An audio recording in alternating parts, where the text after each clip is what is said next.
Hey, it's Tony Brueski, and this is our week in review over the weekend, taking a look back at some of the most compelling conversations and stories that we've covered for you of the last week. Brand new episodes back Monday morning, bright and early, 5 a.m. here on the podcast.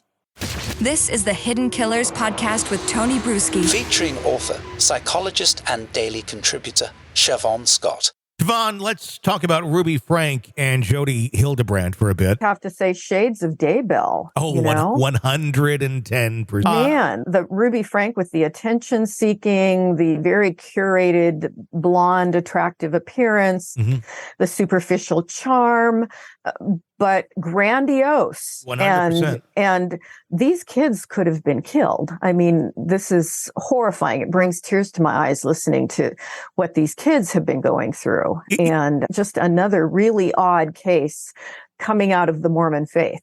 Yes, that was not lost on me whatsoever when I heard that, because I'm almost making a tally over here in the studio this year of how many LDS cases are coming to light of parents or significant others doing horrible things to one another. Yeah.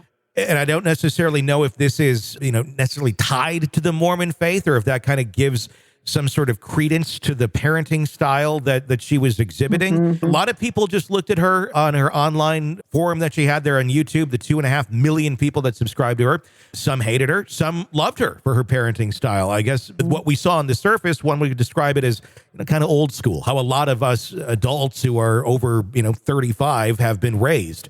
And not really shocking on some of the things of, your child forgot their lunch? Well, maybe don't bring it to them. And then next time or forever, they will remember it. That didn't seem to be like cruel and unusual weird punishment or starving a child. Only now, if that had been a 12-year-old, I would agree with that. Yeah. But a 6-year-old, I mean, clearly her different. sense of, worlds of difference developmentally between a 6-year-old and a 12-year-old, even a 10-year-old. I can say, okay, I can see the rationale there. But 6 years old, they're not tracking their daily schedule. They're not thinking that way. And she did come off, and I've just seen video clips. Of course, I never followed her channel. I'd never heard of her before this, but very pious and holier than thou and strict. And I mean, it just made my skin crawl listening to the way she would film herself castigating the children and lecturing the children. Just really creepy and weird. It went beyond just being strict. That's for sure. Or trying to teach a lesson through some sort of, negative, behavior or some sort of negative action. But it was always just kind of on the cusp. It was, I would look at that and it's like, I don't think this is really, you're going to be arrested for any of this, but it was always kind of on that line. Then what we are now learning is that it did go far beyond that line off camera. How does someone have these double lives like this? And is this more common than we think, of individuals very heavy on social media, very into their appearance, that they're masking? The more they mask online, the better they look online, the more grandiose they appear online.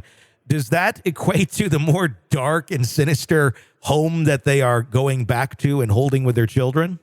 I sure think it can be. It's the mark of a very scary personality disorder, this drive to appear so perfect and have all this media attention, and then hiding this very dark side.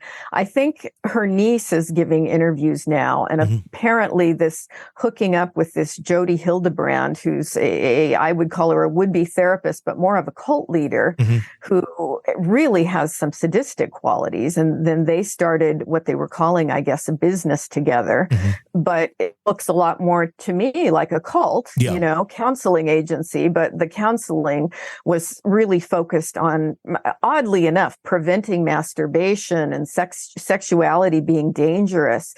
A lot of talk about managing darkness and deception.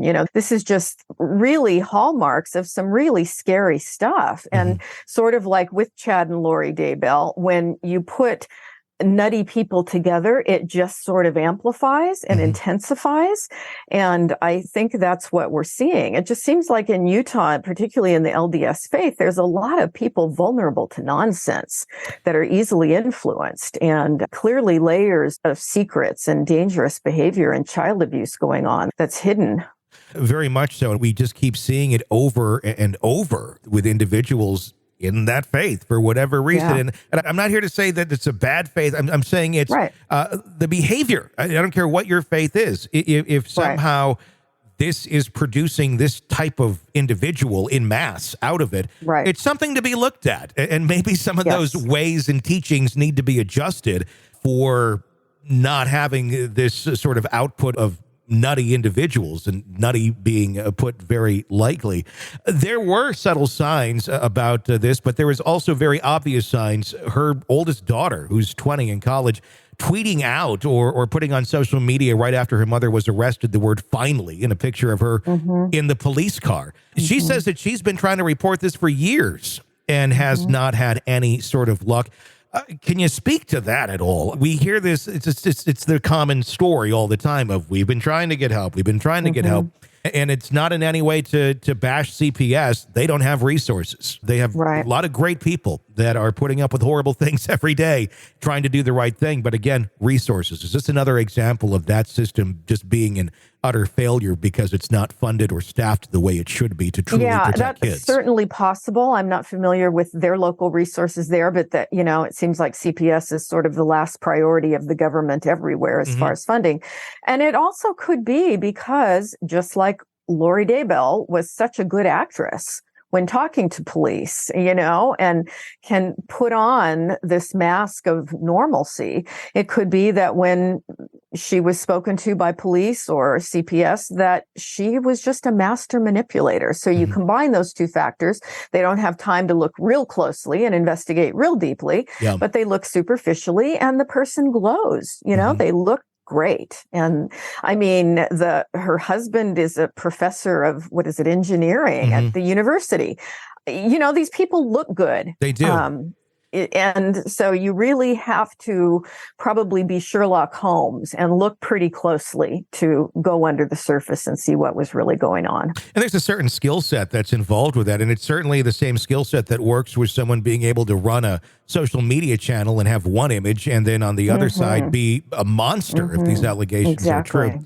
What's your take on the husband who is through his attorney has now stated that, well, he had no idea the abuse was going on. She was with Jody all summer and the kids were there, so he wasn't present for it. But again, I don't think this thing sort of happens in a vacuum where suddenly Ruby and Jody got together and she started duct taping her kids like it's a new idea.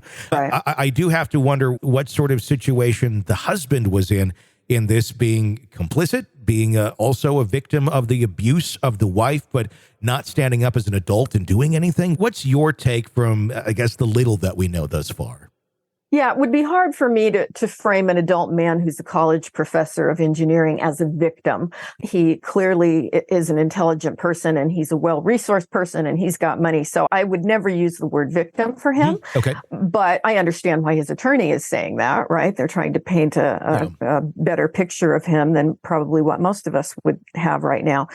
But I would guess that he's extremely passive and left most of the decisions as far as how the home was run and how the children were reared. He left it up to her and probably just, looked the other direction if there were things that might make most of us squirm, and didn't pay a lot of close attention, and maybe went along with the story that we've got this model family and she's a wonderful mother and all is well. And it was just easier for him to deny what was really going on. So at this point, it may be somewhat shocking to him because the blinders are off, so he may feel like a victim right now, but I don't think I could describe him as one.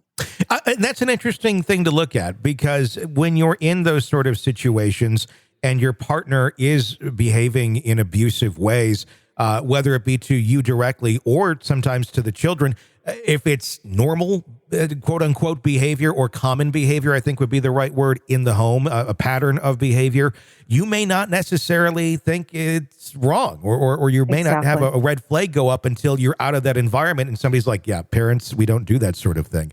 Especially if it's all you know. I'm not trying to stick. That's all you know. Yeah, I'm not trying to stick up for him in any way. There should be consequences for this, I would think, if he was just standing by letting mom duct tape the kids or whatever the hell is going on there. Does he hold accountability if he was that guy and like, well, mom can do whatever she wants and you just look the other way? Yeah, he certainly, I think, holds some moral accountability for letting it go on. Apparently, if he was not there at the time some of this stuff happened, there may not be any legal consequences for him. But certainly morally, I think he's got some responsibility. And it could also be that he was raised in an extremely strict home as well. And so this, where many of us would say, whoa, this is off. Those alarm bells just weren't going off for him. It probably happens quite a bit where, well, this is how my parents did it. I turned out okay. I still love them. And then, it gets to be a very gray area. And then you have someone that's off and they push it even further. You don't know. It's like the lobster boiling almost, where they don't know it until it's too late. Yeah. Yeah. And it definitely, this went to such an extreme degree. It's just, it really does, just shake me hearing what these poor kids were going through and seeing that this could have progressed to something where one of them was killed. Yeah. It's fortunate that it didn't go that far, but I don't think we were far from it. You're locked into the Hidden Killers podcast. Want more? Start binging on all of our true crime podcasts right now through Apple Podcasts and get an ad-free experience when you sign up to be a True Crime Today Premium Plus member exclusively on Apple Podcasts. More of the Hidden Killers podcast dropping soon. Press subscribe now.